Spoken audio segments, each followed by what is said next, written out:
Is everyone's here? Yeah. Good. So, a sad day for us and for the family, but a time to be together to remember our beloved Janet. Mourning is the price that we pay for having the courage to love others. Even in grief, we know that the wonder of human life is too complex and magnificent to be memorialized in endless pain.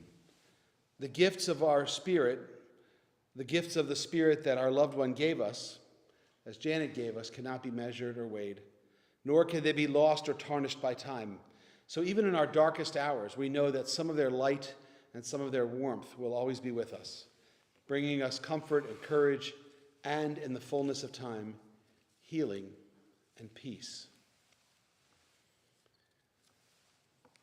We spend a few moments now hearing words of our tradition, some from the Psalms. We'll hear also from Ecclesiastes. From the 15th Psalm, the writer asked, God, who may abide in your house? Who may dwell in your holy mountain? To which they answered, those who are upright, those who do justly, those who speak with truth in their hearts, those who do not slander others or wrong them or bring shame upon them, those who scorn the lawless but honor those who revere God, those who give their word and, come what may, do not retract, those who do not exploit others, who do not take bribes. The psalmist said that those who live in this way shall never be shaken. The 23rd Psalm, the writer there trying to express their own relationship with grief and with God. The Lord is my shepherd, he wrote, I shall not want. He makes me lie down in green pastures and leads me beside the still waters and restores my soul. God guides me in straight paths for God's name's sake, and yea, though I walk through the valley of the shadow of death, I will fear no evil. For God, you are with me. Your rod and staff, they comfort me. You prepare a table before me in the presence of my enemies, and you have anointed my head with oil. My cup runneth over. Surely goodness and mercy shall follow me all the days of my life, and then I shall dwell in the house of the Lord forever.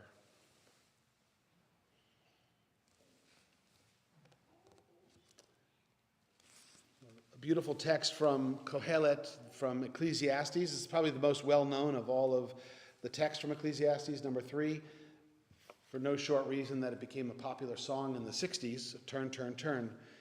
But it's part of our funeral liturgy because it acknowledges the expanse of our experience, that something happens, but the opposite happens. One thing we think is new turns out to have been old. And it's hard for us to anchor ourselves in the middle of that.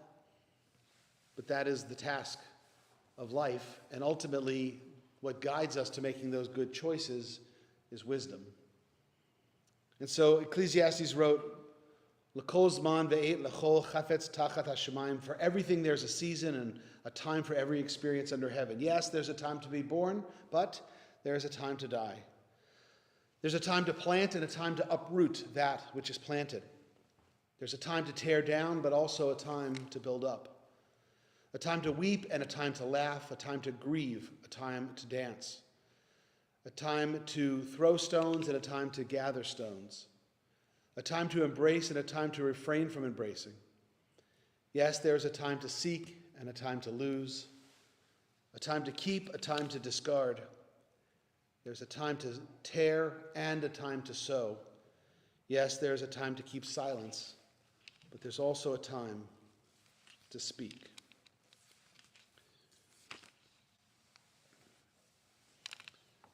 The same writer, Ecclesiastes or Kohelet, he once wrote that the eye, our eyes, never has its fill of seeing. Because young or old, those who depart this life, they never see enough of this world. They never complete their task. They never cherish their loved ones enough before they themselves are called home.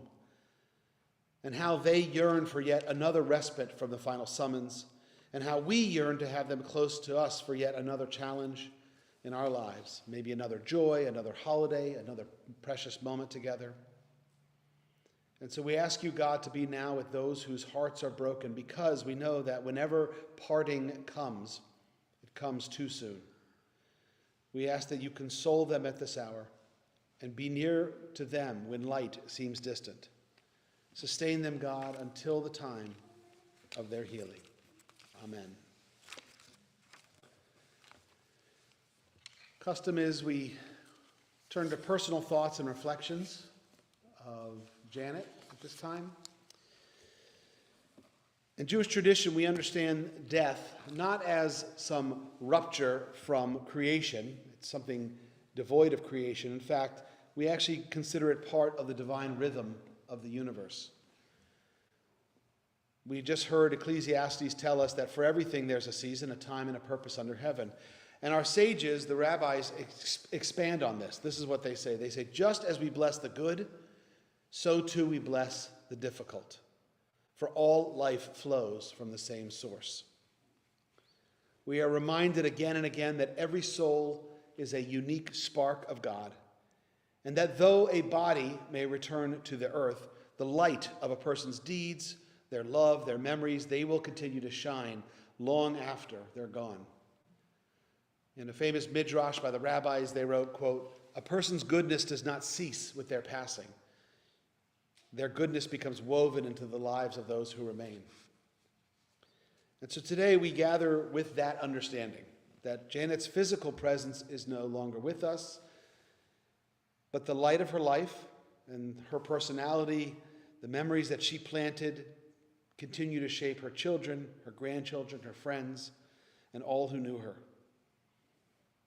So this afternoon we reflect on Janet and her impact. I'm honored to invite members of her family to share their personal memories, and each voice today adds another thread to her story, another glimpse of who she was and how she touched others. So I'd like to begin and ask David if he'll come forward and share some thoughts.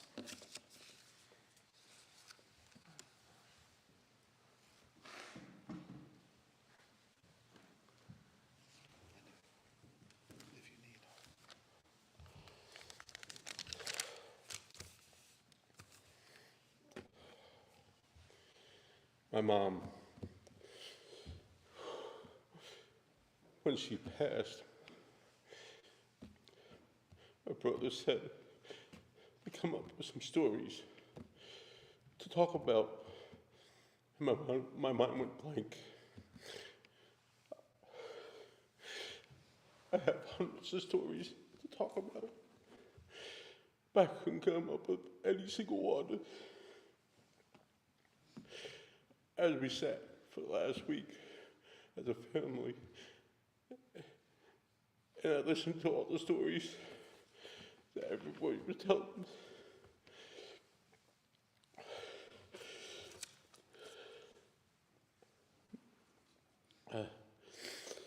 I realized my mom has touched many people's lives.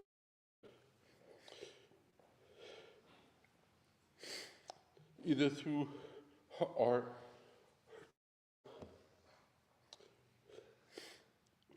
or through her kindness. I just can't talk about the whole thing, because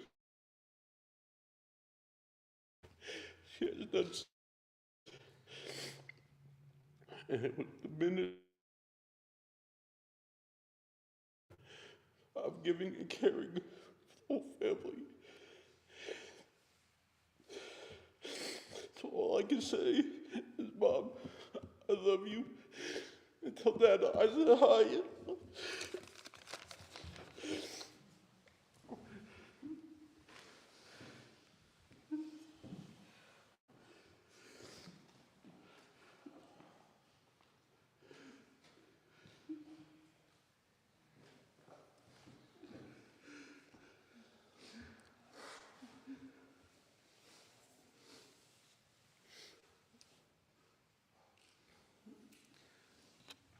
Thank you, David.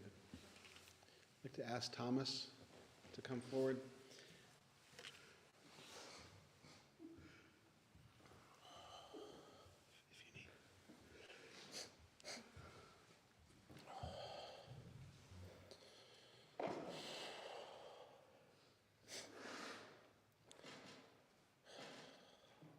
Like Dave said, you know,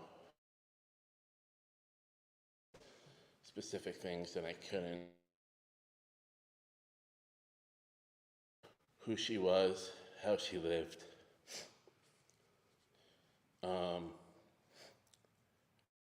Person she was not. She let you know what she thought with gusto. I remember once as a kid, my parents were watching some type of political. I didn't care. I was in the other room. Next thing I know, I heard screaming. So I come in and look, and there she is. Instead of sitting in the chair, she's standing in front of it, pointing at the TV, telling him, "No man's gonna tell me what I can and can't do to my body." I'm thinking, I don't know what he said, but I'm glad he's not here because it wouldn't be pretty. She was strong. She had her beliefs and she had her opinions, and yes, she was not afraid to let you know what those were in no uncertain terms. And that's a strength. But the other memories I have of her are of family.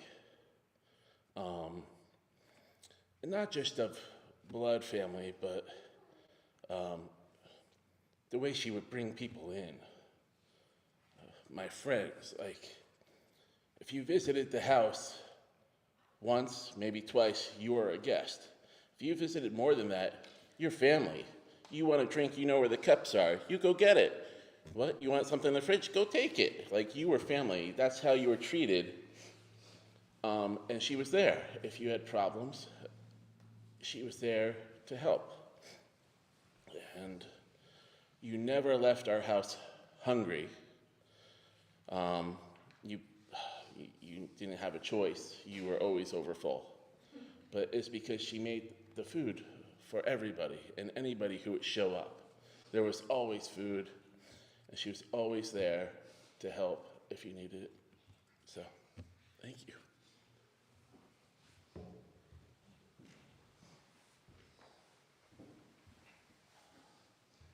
Thank you, Thomas. I'm going to ask Jeff, who is online right now. You're not going to see him, but you'll hear him. If he'll go ahead and unmute himself, I know I had asked him if he'll share as well.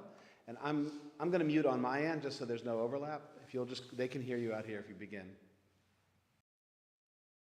Thank you. Good afternoon, everybody. I can't see all of you, but I've heard the words of my brothers, and so I'm going to echo it a little more. But thank you for being here and sharing in the moment of grief and celebrating the extraordinary woman that she was. I know all the people here whose lives were touched and shaped and made brighter by my mother, Janet Rose Chiniewicz. Rose, her middle name, was given to her by her great aunt Rose, who had survived the concentration camps. And like has been mentioned, it's impossible to summarize a lifetime of love in a few minutes. So what I'm going to try to do is highlight some key points. And it's been mentioned, but her strength. Mom faced every challenge with strength and grace. She was an anchor for the family. She kept us steady when the world seemed unstable. She had been through quite a lot during her lifetime that required superhuman strength. And she found the hope and forward momentum. She taught us that strength is not about, falling down, but always finding the courage to stand back up. But her strength was balanced by her kindness, boundless capacity for, empathy, whether you were a lifelong friend, the neighbor, or someone she just met. That's simple, constant act of giving, expecting nothing in return. It's a legacy of love that will live on in all of us, as the rabbi mentioned. Of course, there was her joy. She found happiness in the simplest moments, like making taffy with me when I was little, or teaching me to dance to the point where I was Fred Astaire by the eighth grade dance. You know, the simplest things, coffee on the morning porch, all about love, peace, and joy. Anyway, she left a big imprint on the family. I can tell you that. She gave us the truest sense of what family means, a place where you were loved unconditionally. She imparted wisdom. To me, she taught the skills that I use to this day, the value of character, honesty, equality, culture, and love. The love she gave us is not gone. It is simply a part of who we are now. Um, Mom, thank you for the light of your light, your love, your kindness, the understanding, and never judging. We will miss you every single day, but we'll carry your memory forward. You're the best mom ever. I love you. Rest in peace. Thank you.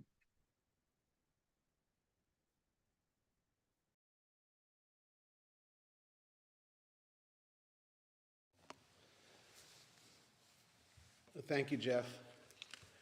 I'm going to ask Sue if she'll come up and share some of her thoughts as well.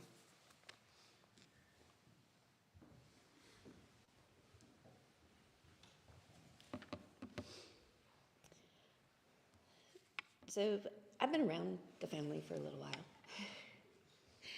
And Janet was all about family. And her definition of family was very broad. Like Tom was saying, you met her a couple times and you were adopted. And that included me. Very,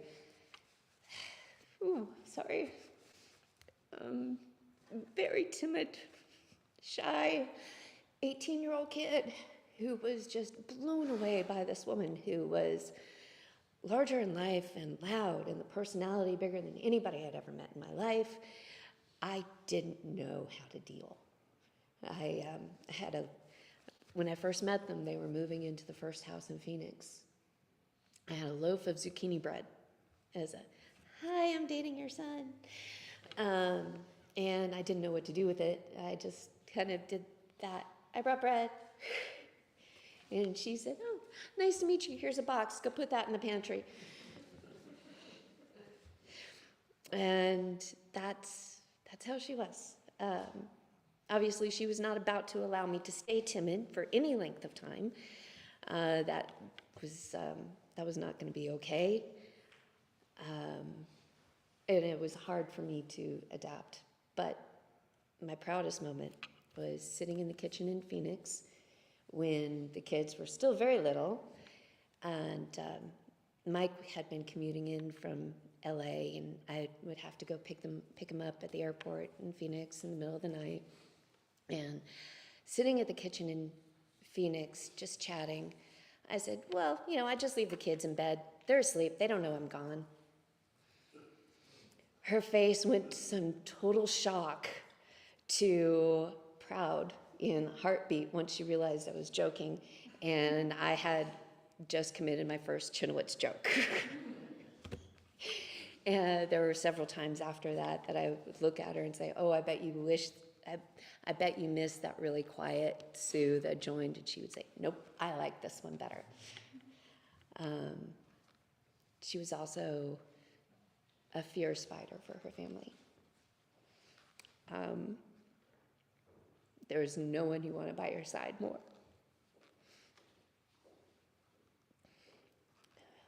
She really shined. She really shined as a grandma. That's where she found her true joy. She adored you guys. Her mission in life was to make you happy and show you the world, make you strong and proud. And I took notes. So I hope to continue on that tradition. I will miss her guidance.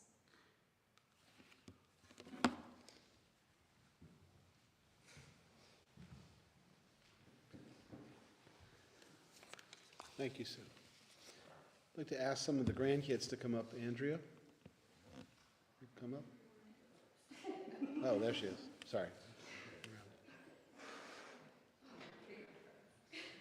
Yeah. Thank you, Andrea. Oh, thank you. I will need that.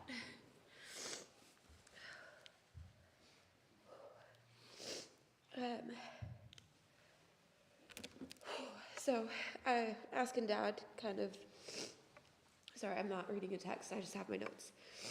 Been asking Dad kind of what to say about Grandma, because there's so much. And he was telling me just to kind of go through some of the stories that we had growing up.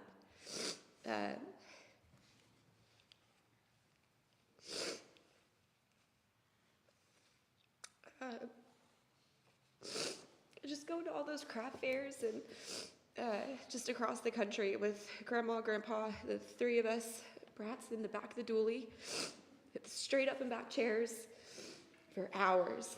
But we had those crossword books. We always had the word search, the crossword, and the Sudoku. I could never do the Sudoku. I just threw those away. But we always had those giant gas station cups full of water, always. And Dad will laugh at us now because we always have that water with us. That's because of Grandma. We are nothing if not hydrated. Woman always had water with her, and we still do now. And it was just those little things that always kind of stuck with us. Every time I hear coffee or water, it's always just, Grandma? And it's funny being here, being one of the ones that stayed in Texas for the longest. Goes from her helping me with the crosswords to me helping her cite her sources for school and teaching her how to do an MLA format for her essays, and me barely knowing how. But teaching her, there's just all those little things that are going to stick with you. And Erin couldn't be here today, but she's really, really upset that she can't be. So she wanted me to say that she loved Grandma. She has tons of amazing memories with her, and she wishes she could be here.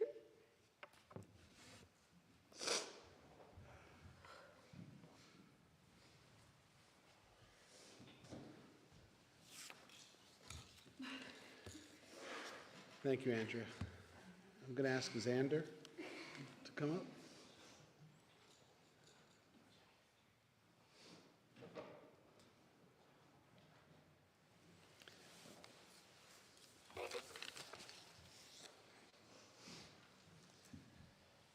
I have mine on a notes app as well. Okay. All right. I'm really gonna miss Grandma. I know the last few years were a little tough, but she's still my grandma and I miss her. She always seemed very happy and like she very much cared. I always felt like she just felt happier being around her. She's always smiling and laughing, and I'm gonna miss both of those. She always had an answer for every problem. Most of the time by using my dad or my uncles as examples of things not to do. And talking about my uncles and my dad, what I'm really gonna miss is how well she was at getting you guys riled up. She'd either blame you for something or tell me something dumb you did as kids, and then you guys would just go at it, making fun of each other, defending yourself, and then eventually just blaming Jeff. It was really nice seeing how happy she got when she got Sam. That was really good. She really loved that guy. She really took good care of him. And then she just wanted me to remind everybody that she gave us Ryan's middle name. I'm really glad she got to meet both of them too. That's really cool. I wish I would have been around more, been able to help out. But I'll always have some chocolate chips in the freezer to remind myself of her.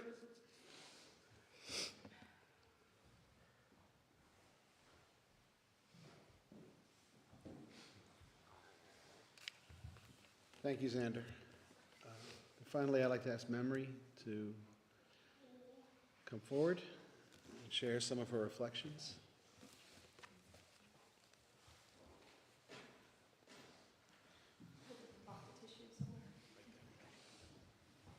I didn't wear mascara, but that darn sunscreen.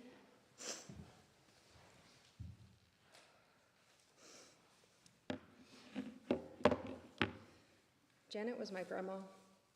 She had a big, boisterous personality, a feisty lady from the Bronx who loved deeply and unconditionally. She was practical and simple in the very best ways, and I was blessed to have her. She became the lighthouse in my life.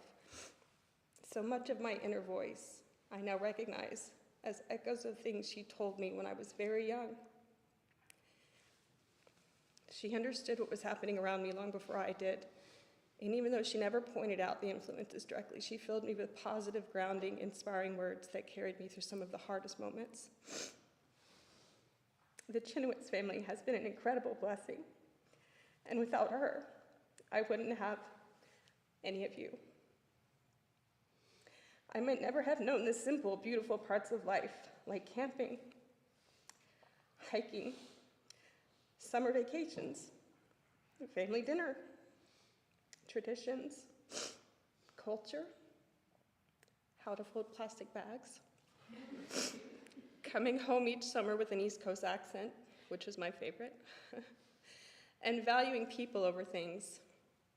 She never abandoned me or judged me for any of my choices. She just loved me harder. She taught me to respect myself, to respect others, even when they were irrational and impractical. And she taught me some funny survival skills too, like how a small secret or a slightly creative photo could keep certain people at bay. Only she and I would know that, but it's pretty funny. I loved how she spoke her mind without hesitation, how she drove her car, and how easily she could lovingly tuck me into bed 30 minutes early, just so she and Tom could have ice cream.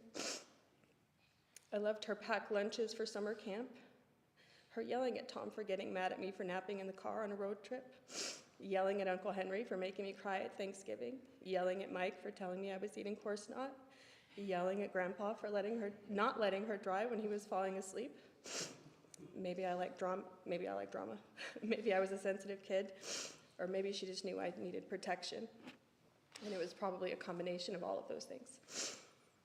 And of course, she saved everything, like Halloween costumes, fad diets, butter and yogurt containers, used Ziploc bags and saran wrap, of which were secretly thrown away when she wasn't looking, and busted water cups with makeshift lids.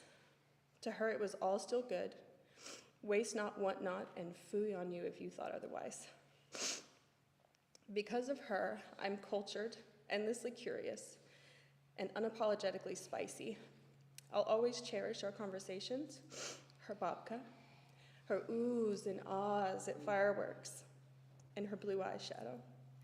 I will miss her so much, and I know she'll continue to live somewhere inside me, guiding me the way she always has. Thank you, Grandma, for loving me. I'll carry you with me for the rest of my life.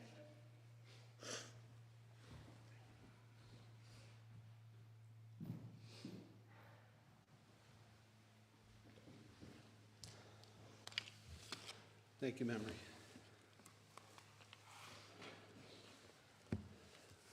One of my personal favorite things is just to listen to family members share with such love, and you hear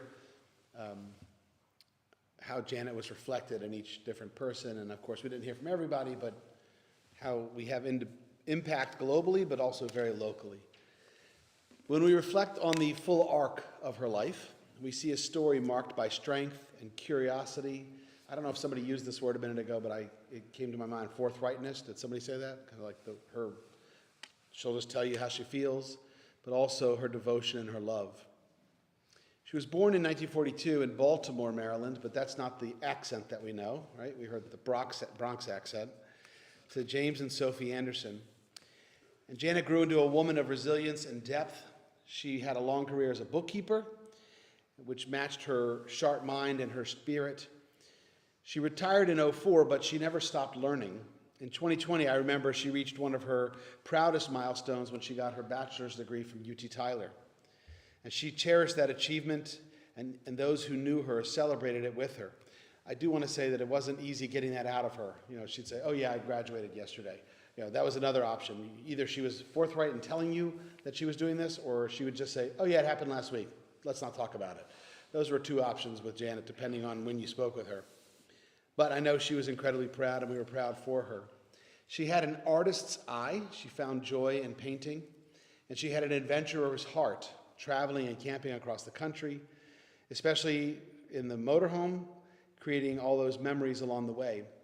And 4 years ago, when Ed passed away, I remember Janet sharing with me the story of how they met. And I shared it then, I'm going to share it again, because I just enjoyed that, the way it was told. They met in New Jersey when Ed was young, she said, in his late 20s, where they both ended up attending a Western dance program, because everybody knows how famous northern New Jersey is for square dance festivals, right? So apparently this was a popular thing, and it was one of those programs where Ed met this young woman, Janet, who had come to the event with her aunt. And he asked her to dance, and so they do-si-doed, and Ed was taken by Janet and asked if he could take her home. And Janet said, "No." It was very blunt. She said, "I'm here with my aunt." And so Ed said, "Can I take you out next week?" She said, "Sure." And that was it. They dated for about a year. They were married, and they remained so until his passing. They remained for 57 years married. And they raised the 4 sons, Jeff and David and Michael and Tom, and all the daughters-in-law, 11 grandchildren, and I believe 6 great-grandchildren. Is that the right number? 6? That's the number. Family meant everything to Janet.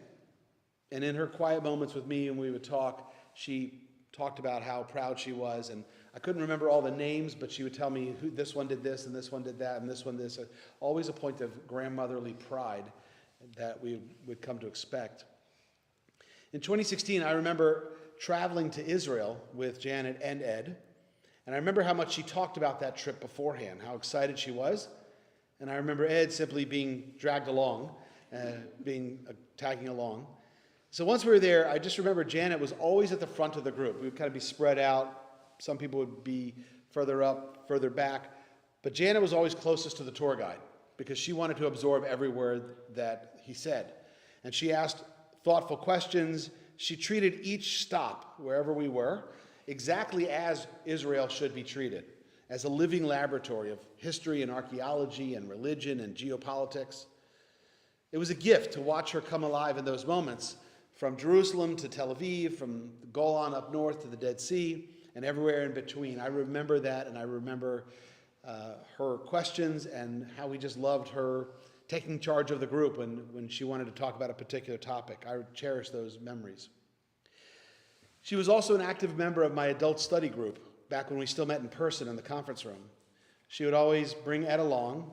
Ed was a trooper, and come here on Saturday afternoons, and together they would join in the discussions, and they would talk about everything imaginable, whatever we were talking about, current events, biblical text, Jewish thought. And just like it was experienced in Israel, Janet always asked great questions. She was engaged, she was enthusiastic, she was curious, and I always felt that she was in her element when she was here at the temple learning and exploring. And I'm sure you all know better than me, but to my experience, she was also a phenomenal cook. I know it was brought up here. We used to have potluck dinners, we still have them, and there was always a crowd around whatever Janet brought, especially if she was hosting the oneg. Somebody mentioned, I think Memery mentioned potluck, babka, right? That was the big one. Janet always had to make her babka. And then when we have these Passover potlucks, I remember her always making either kugel or simis. It was always delicious, and she wasn't boastful about it. She just said, "Yeah, it's kugel," but it was always the best kugel we had ever tasted. From this side of the pulpit, from the rabbi's side, I can tell you how grateful I was to always see Janet walk through the doors, because she was genuinely happy to be here, and it showed. Small congregations thrive because of people like Janet and Ed and people who show up with love and curiosity and support and presence. Along with Ed, she will be deeply missed. Judaism teaches that a person's true legacy is measured not only in the years that they lived, but in the goodness that they brought into this world, to which we just heard witness from her family. Janet's legacy is rich beyond her years, rich beyond measure, because of the family she raised, because of the friendships that she nurtured, the questions that she asked, the learning that she embraced, and because of the love she carried with her wherever she went. Zichronah livracha, may her memory be for a blessing, and may the blessings she gave so freely continue to lift all of us up, those of us who loved her. Amen.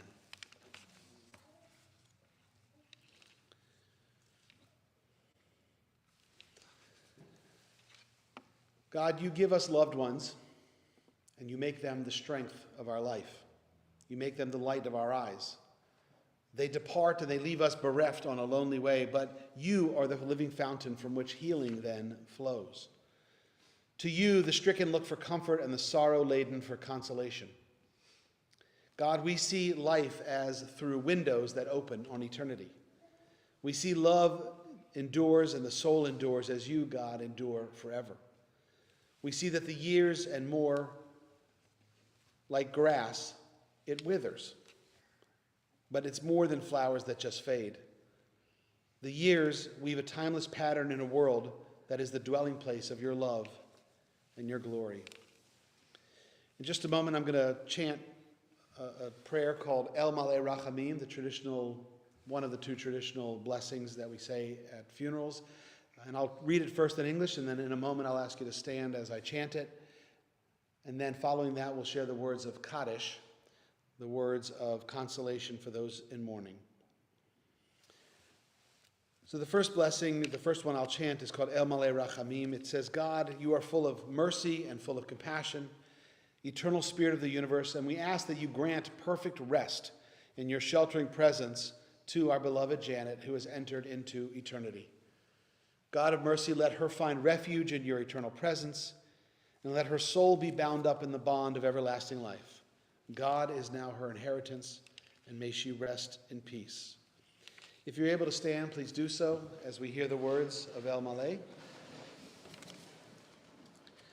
El Malei Rachamim, Shochen Bamromim, Hamse Menucha Nechona Tachat Kanfei HaShechinah, Im Kedoshim Utorim, Kezohar Harakir Maserim, Et Nishmat Sima Bad Yaakov Asara, Shehalcha Le'olama, Baal Harachamim, Yastireha Beseter Kenafav Le'olamim, Vayitzror Bitzror HaChaim, Et Nihishmata, Adonai Hu Nachalata, Batanuach Bashalom Al Mishkava, Venomar, Amen.